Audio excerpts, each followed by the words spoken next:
గులామీకి జిందగీ సే mouth బెహతర్ high.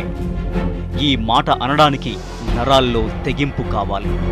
అలాంటి ఒకే ఒక్క దీశాలి కొండా వెంకట రంగారెడ్డి.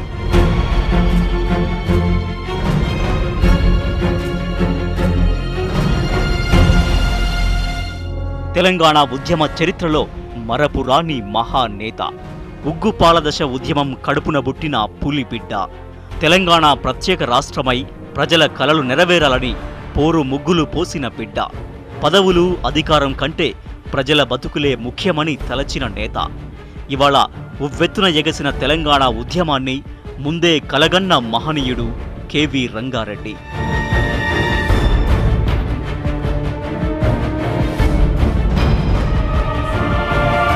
అంకిత భావం, పట్టు సడలని రాజకీయ నిబద్ధత కలగలిసి అనేక పదవుల్ని కెవి రంగారెడ్డి చెంతకు చేర్చాయి. పోరాటమే ఊపిరిగా జీవించిన కెవి రంగారెడ్డి యుక్త వయస్సు నుంచే పలు ఉద్యమాల్లో పాల్గొన్నాడు. కాంగ్రెస్ పార్టీలో నేతగా ఎదగడానికి ముందే స్వతంత్ర సమర యోధుడు. తెలంగాణ సాయుధ పోరాటం కాలంలోనే మడమ తిప్పని పోరాటాలు చేశారు. నాటి పాలకులపై బెబ్బులిలా తిరగబడ్డారు. నిత్యం పోరాటాలు, గాయాలతోనే బతుకును గడిపిన త్యాగశీలి. ఆంధ్ర తెలంగాణ విలీనాన్ని వద్దంటే వద్దని పోరాడిన నాయకుడు. ఆ తర్వాత కాలంలో ఉప ముఖ్యమంత్రి పదవి చేపట్టినా తెలంగాణ ప్రయోజనాల కోసం పోరాడారు. రాజకీయాలకే పరిమితమైన నాయకుడు కాదు రంగారెడ్డి. తనకు జన్మనిచ్చిన నేల విముక్తి కోసం నాయకుడిగా, సంఘ సంస్కర్తగా, ఉద్యమకారుడిగా పాటుపడిన మహామనిషి.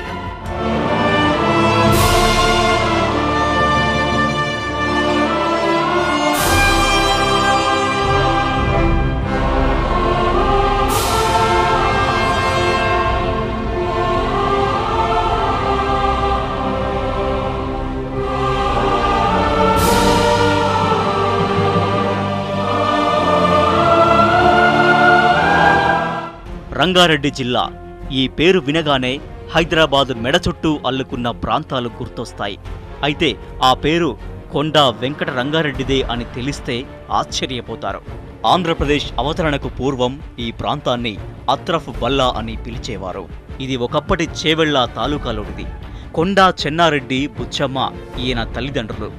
1890 డిసెంబర్ 12న జన్మించారు రంగారెడ్డి. ఊళ్ళో సర్కారు బడి లేకపోవడంతో తన తండ్రి సొంత ఖర్చుతో ఒక టీచర్ను పెట్టి వీధి బడి నడిపించారు. వ్యవసాయ కుటుంబమే అయినా కొడుకును హైదరాబాద్లో చదివించే స్తోమత అంతగా లేకపోవడంతో వీధి బడిలో చదువుకోవాల్సి వచ్చింది. తర్వాత ఉన్నత విద్య కోసం హైదరాబాదుకు పంపారు. అక్కడ చదువుకుంటున్న టైంలోనే మహిళలు, దళితులు, పేదల దయనీయమైన జీవితం పట్ల రంగారెడ్డి ఆవేదన చెందేవారు. వాళ్ల దుస్థితిని రూపుమాపలేమా అని ఆలోచించేవారు. నిజాం కాలంలోనే సంఘ సంస్కరణపై దృష్టి సారించిన మహానుభావుడు. అప్పటికే తిష్టవేసి ఉన్న అనేక దురాచారాలపై కొరడా ఝులిపించాడు. కులపీడన, సాంఘిక దురాచారాలపై రాజీలేని పోరాటం నడిపాడు. దళితులు ఆ రోజుల్లో మంచినీళ్ల బావుల దగ్గర కుండలు పట్టుకుని దూరంగా నిలబడేవారు. ఎవరికైనా దయతలిచి ఇన్ని నీళ్లు పోస్తేనే తాగాలి, లేకపోతే దూరంగా ఏ వాగుకో వెళ్లి తెచ్చుకోవాలి. ఈ సామాజిక రుగ్మతను రూపుమాపాలనుకున్నాడు రంగారెడ్డి. ఇది ఎప్పుడు సమాజం నుంచి దూరమవుతుందో అని బాధపడేవాడు. చాలా రోజులు నిస్సహాయంగా ఉండిపోయానని దిగులు చెందాడు. తనకు అవకాశం వచ్చినప్పుడు గళం విప్పి కుల వ్యవస్థ నిర్మూలనకు కృషి చేశారు. ఆ రోజుల్లో దళితులకు సర్కారీ ఉద్యోగాలు, చివరికి పటేలు, పట్వారీ, గుమస్తాగిరి కూడా ఇవ్వకూడదని ప్రభుత్వ ఉత్తర్వు ఉండేది. ఇలాంటి పద్ధతిని నిర్మూలించాలని, దేవాలయాలలో హరిజనులకు ప్రవేశం కల్పించాలని తపన పడ్డాడు. విద్యార్థి దశలో తన అనుభవాలు ఏ విద్యార్థులకు ఎదురవ్వకూడదని రెడ్డి హాస్టల్ స్థాపించారు. బాలుర పాఠశాల, ఆంధ్ర సరస్వతి బాలికల పాఠశాల, రెడ్డి బాలికల హాస్టల్, ఆంధ్ర విద్యాలయం, వెంకట్రావు మెమోరియల్ ట్రస్ట్ ఫండ్ ఉన్నత పాఠశాల, వెంకట రంగారెడ్డి మహిళా కళాశాల మొదలైన వాటి స్థాపనకు విశేష కృషి చేశారు. సాహిత్యాభివృద్ధి కోసం శ్రీకృష్ణ దేవరాయాంధ్ర భాషా నిలయం, బాల సరస్వతి ఆంధ్ర భాషా నిలయం, శ్రీ వేమన భాషా నిలయం, ఆంధ్ర సారస్వత పరిషత్తు స్థాపనకు తోడ్పడ్డారు. దక్షిణ భారత హిందీ ప్రచార సభకు, గోల్కొండ పత్రికకు, రయత్ ఉర్దూ వారపత్రికకు కూడా చేయూతనిచ్చారు. గ్రంథాలయోద్యమానికి తన సహకారాన్ని అందించారు. ఏవీ కాలేజ్ వంటి ప్రసిద్ధ కాలేజీల స్థాపన కూడా కేవీ వల్లనే సాధ్యమయ్యాయి. సంగం లక్ష్మీబాయి స్థాపించిన సేవా సదన్ సొసైటీకి ఫౌండర్ మెంబర్గా ఉన్నారు రంగారెడ్డి. ఏ ఇన్స్టిట్యూషన్కి పోయినా అక్కడ మా నాన్న పేరు కనపడేది. Right from my childhood school which is now known as Madapati Hanumantharao school, Narayanguda girls high school అనేది అప్పుడు, అది నాన్న స్థాపించిందే.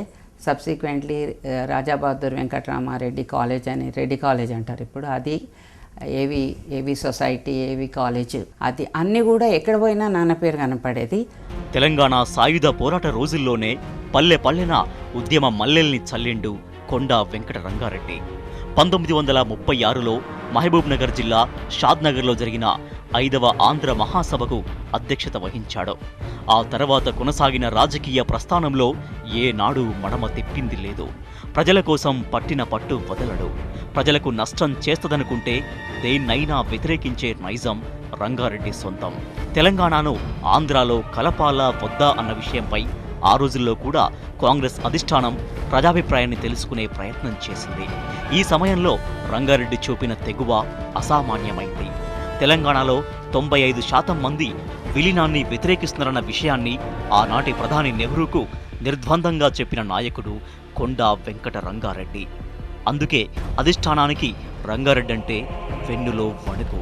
అంతెందుకు, నాగార్జున సాగర్ శంకుస్థాపన సమయంలో నాటి ప్రధాని నెహ్రూ హైదరాబాద్ వచ్చినప్పుడు బేగంపేట విమానాశ్రయం దారిలో జనం తెలంగాణ స్టేట్ డిమాండ్ చేస్తూ ప్లకార్డులు పట్టుకున్నారు. ఈ సంగతి నెహ్రూకు భయపడకుండా వినిపించాడు రంగారెడ్డి. కాంగ్రెస్ అధ్యక్షుడు దేబర్ పంత్ 4 సార్లు రంగారెడ్డిని ఢిల్లీకి పిలిపించి విశాలాంధ్ర కోసం ఒప్పించేందుకు ప్రయత్నం చేశారు. అయినా సరే రంగారెడ్డి కాంగ్రెస్ అధిష్టానాన్ని ఎదురించాడు. విలీనం కుదరదని ముఖం మీదే చెప్పేశాడు. అయినా ఆంధ్ర నాయకుల లాబింగ్కు ఢిల్లీ లొంగిపోవడంతో రంగారెడ్డి నిస్సహాయుడయ్యాడు. విలీనాన్ని అడ్డుకునేందుకు శతవిధాలా ప్రయత్నించినా అధిష్టానం ఒప్పుకోలేదు.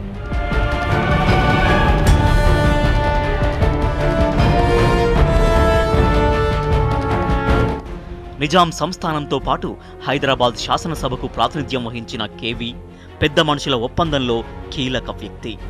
ఉమ్మడి రాష్ట్రంలో కేవీ రంగారెడ్డి ప్రాతినిధ్యం వహించారు. 1959లో నీలం సంజీవరెడ్డి ప్రభుత్వంలో కేవీ రంగారెడ్డి రెవెన్యూ మంత్రిగా పనిచేశారు. ఆ తర్వాత ఉప ముఖ్యమంత్రిగా పనిచేశారు.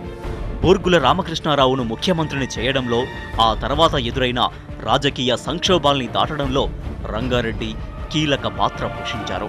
హైదరాబాద్ రాష్ట్రానికి బూర్గుల ముఖ్యమంత్రిగా ఉన్నప్పుడు రంగారెడ్డి ఎక్సైజ్, కస్టమ్స్, అటవీ, రెవెన్యూ శాఖ మంత్రిగా ఉన్నారు.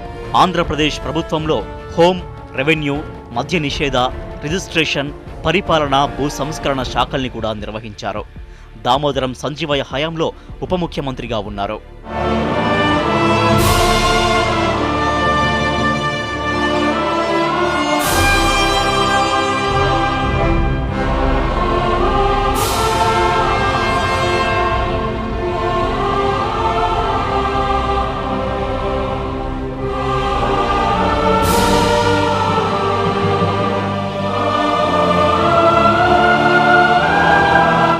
అయినప్పటికీ ఏదో వెలితి, ఒప్పందాల ఉల్లంఘన కళ్ల ముందే కనిపిస్తోంది.